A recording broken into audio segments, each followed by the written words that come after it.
Hey everyone, and welcome. Today we'll be talking about the film Fantastic Four First Steps. Fun fact, the Fantastic Four first appeared in their self-titled comic book in 1961. They are often considered Marvel's first family and were the first superhero team created by legendary comic book artist Jack Kirby, whose birthday, 8/28, is used for the universe, and Stan Lee. This film came out in 2025 and stars Pedro Pascal, Vanessa Kirby, Joseph Quinn, and Ebon Moss-Bachrach, and was directed by Matt Shakman. So, without further ado, let's get right into it.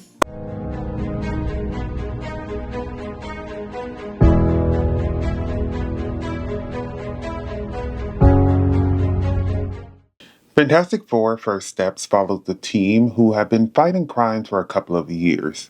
Sue learns she is pregnant, meaning their lives are going to look a bit different, and then the Silver Surfer shows up, marking their planet for death. After trying to strike a deal with Galactus and it failing due to him wanting their child, they must figure out a way to stop him, save Earth, and their child. Fantastic Four First Steps is a superhero film. It has similar vibes to X-Men 97, Fantastic Four, Rise of the Silver Surfer, or The Jetsons. The subtitle of this film is First Steps, which could be taken as a lot of different things. The story revolves around a galactic being wanting the planet or their child, and typically the first steps are in reference to a child, but I think it could also be in reference to the team taking the first steps on a new journey, helping raise this future powerhouse. I think it may also be in reference to the comic book history and how they are the first Marvel superhero team. This film is also the first steps for their Earth, realizing that there are threats beyond their planet that they aren't prepared for, but also how the team and the world should address these issues. I love that there are so many possible interpretations that you could gather from that title. Fantastic Four First Steps caught my attention because I watch every Marvel project and keep up with what's coming out. The cast had me interested to see how they would adapt these characters, and if I'm being honest, I didn't see the vision at first, but after the trailer, I was sold. I love the idea of it being like the Jetsons. The vibes were giving 60s, but the technology was giving futuristic. It was cool that the film highlighted how everyone on the team is smart, and it looks different for each member. The team's fighting is a bit more unique because they will incorporate their knowledge with their use of their powers. I love this idea of having Galactus and a different Silver Surfer from Norn Rad, Shala Ball, in this movie. It was cool to see their team dynamic and how it differs because, yes, they are a team, but more importantly, a family. They tied this beautifully into the story by bringing up this conflict where the solution would be to give up their child, and then seeing how some people want them to because they are scared of Galactus. I loved when Sue addresses this head on instead of hiding and goes outside to speak with everyone and tells them that she is not splitting up her family and that her family is about fighting for, something bigger than yourself. She tells everyone that Earth is her family as well and they won't give up their son and will fight to find a solution to save everyone. It's a moving speech and I loved every part of it and really proved how much they love the planet as well as their own family. Pedro Pascal plays Reed Richards, aka Mr. Fantastic, who has the ability to stretch and is married to Sue and best friends with Ben. The film did a fantastic job showing how smart he is and how he uses that brain to benefit society. I know it's controversial in the movie, but I love how he examines the options, but maybe he doesn't need to say it out loud. When a problem arises, he thinks of all the solutions, good and bad, which can come off as insensitive, but it's a smart way to be prepared for as much as possible. When he becomes a father, he is worried about what his son's powers will be and tries to get ahead of it and prep for it, but his son is his match because he hides it from him. I love how, even though he is so smart, we see how his family helps him think of things from a different perspective, like when they decide to attempt to move the planet. I love to see him stretching in battle and how he used his ability to move faster, but also to gain momentum to attack. But they also showed how he can be stretched out too much and how painful it is for him. The word mother gets thrown around to a few Marvel women who are complete badasses, and with this movie, Vanessa Kirby has joined the ranks as Sue Storm, aka Invisible Woman. At the beginning of the film, she finds out that she is pregnant, and while Reed is worrying about what powers the kid may have, she is just worried that they will have a good family considering that she and Johnny didn't. She already raised her brother, so raising a child will be easy for her, but this time she has powers and a partner and a team to take into account. When she is giving birth in space, we see how badass she is once again when she has to use her powers to hide them in between contractions, and that scene just looked so cool.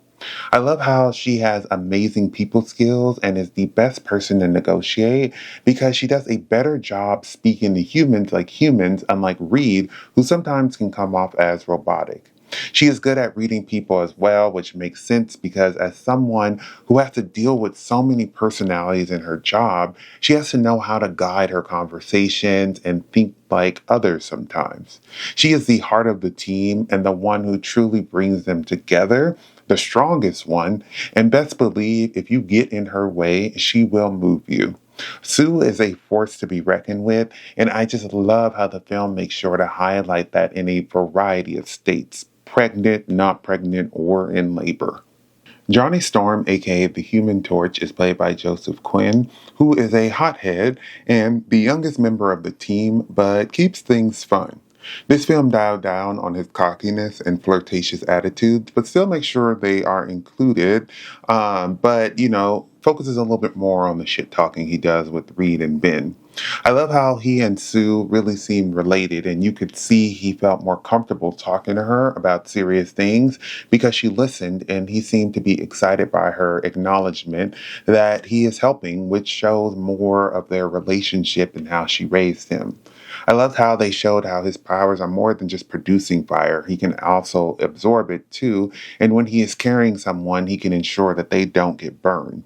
Johnny can be very rash and make a lot of mistakes, but I love how the film showed that even with that, he can be useful. Like when he puts together the weird recordings Reed got from Shalabal. I honestly thought that he was just going to come out and translate what she said, and to my shock, he was speaking her language, and because of that, he was able to get through to her to show her that while she saved her planet so much pain, she is causing other planets so much more worse because they are actually being destroyed. He is willing to risk himself for his family, which is nice to show that even though he may make fun of the others and joke around a lot, at the end of the day, he loves them and would sacrifice himself for them. Ben is played by Ebon Moss-Bachrach, who is the resident chef, it seems, and the muscle. He is the only member whose physical appearance was changed permanently, and there are some subtle hints that bothers him.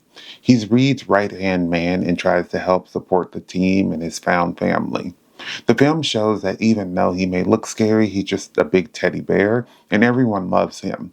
I will say, out of the four, I think he got the least amount of development, and the film kind of just focused on the fact that people like him. The film sets up Rachel Rosman as a potential love interest, and I love the film showing that some people outside of the team still can look past the rocky, hard skin and see his true heart. It's interesting to learn that Jack Kirby modeled the thing after himself, and while Rachel is a new character, I think she may be named Rachel Rosman to pay homage to Kirby's late wife, Roz, who he also met because they lived in the same area like Rachel and the Thing. I love the film deciding to show what it looks like if he doesn't shave and giving us an idea of how there are still human aspects to his physiology. Ben is great at listening to people and helping where needed. He's kind of like a support for the team. Herbie was really cute, and I need more Herbie, and I need a Herbie in my life. Julia Gardner plays Shala Ball, who is the Silver Surfer, and may be different from the Silver Surfer some people know, Norman Rad, but she absolutely killed it. Not hesitating to say my favorite line from this movie was given by her when she says, I herald his beginning, I herald your end, I herald Galactus. The delivery of those lines sends chills down my spine and really instills how big of a threat he is. They truly nailed how conflicting her role is because she's doing it to save her family and her planet, but at the cost of other planets and other families, and somehow has blocked it out until Johnny confronts her. I love how before this, they show that there is some doubt in her when Galactus wants the child, and you can tell she doesn't want to help with that, but she is a servant of Galactus. I do wish we dug a little more into this because I wanted to know how much control Galactus has over her mind. When we see her riding the surfboard, I was really impressed by how she made it look so flawless, but also how scary she was because you knew if she caught up with you, it would mean a lot of death. The scene with the hyperspace travel was cool to see because not only was she chasing them, but also she was managing to control herself in that tunnel where physics didn't seem to exist, and it was just impressive. When she came to Earth, she destroyed the devices so quickly, and I was completely shocked because the humans had worked so long on those, and she just came in and was like, okay, I'm going to get rid of these. I'm glad in the end she helps get rid of Galactus, but I do wonder if she survived and how she will manage to keep her abilities granted by Galactus if she did. This was some top tier casting, and I hope Julia Gardner returns. So I enjoyed the Fantastic Four Rise of the Silver Surfer movie, even though it's not accurate at all, but it's kind of campy. The one thing as I've grown older, though, that I have hated was the way that they displayed Galactus, because he had such a cool design in the comics, and they turned him into a damn cosmic storm. This movie did a great job at giving Galactus his chance to shine by showing how cool his design is, how big he is, how he has this machine that helps him, feed on planets, and by having a great voice actor, Ralph Ineson, voice the character. The film showed that he was hard to take down, but also that he isn't dumb, as seen by the team trying to get him into a trap. I love how he jumped out of his chair when he got to Earth, signaling his arrival, which had me shook because I was like, sir, you are too big to be doing all that. And he was just really set on getting to Franklin. I did think it was odd how he got to their solar system so fast, and then after he was by Jupiter, it seemed like it took him so long to get to Earth. Like, why did he slow down? In the end, he isn't killed, but pushed very, very far away, which leaves the door open for him to return, which will be exciting if it ever happens, and I just know that he will be angry. The film was smart to bring in Mole Man early and show how Sue brokered negotiations with him, which at first helps lay the groundwork for the team, but later you find out that they mention that for a reason. When Galactus comes, they mention they need to move people out of the way, which many superhero films fail to think about, but this one did, which is great to cause minimal casualties. Sue asks Mole Man to help by housing people underground while they deal with the threat, which also shows how smart the team is because clearly something that is very important is making sure that these people are safe. I just love that this thought came up when they were, thinking about how to actually get rid of Galactus, but also to save the people on the planet, not just the planet. The design of the sets was cool since the film takes place in a world that is like the 60s but more technologically advanced. I loved how they showed this with the sets, how the TV show looks, and the styling of the different characters. It shows a different style than modern day superheroes and also pays homage to the original intro to the team since it took place in the 60s. It's cool how they take some of the retro aspects, but also cool how they show the progressiveness in other aspects. Michael Giacchino did the music, who has dabbled in other Marvel projects and has a few awards under his belt. The Fantastic Four song in the trailer really got me hyped, and it was this nice build up that really had me ready to see the movie immediately. Throughout the movie, the music has influences from the music of the 60s, which was nice to hear. The music definitely elevated the film and made me love it even more.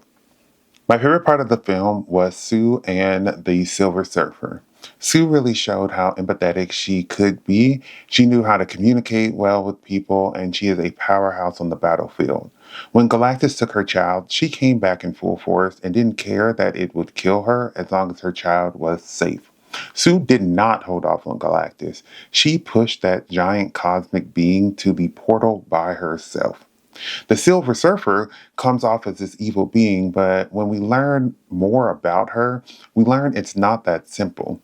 She started because, she felt it was the right thing to do, but it seems like as she's gone on, she is on cruise control until Johnny throws it in her face that she is killing people.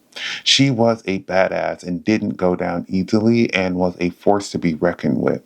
I'm glad, however, in the end, she realized that Galactus wouldn't stop and she was just helping to cause so much pain for others.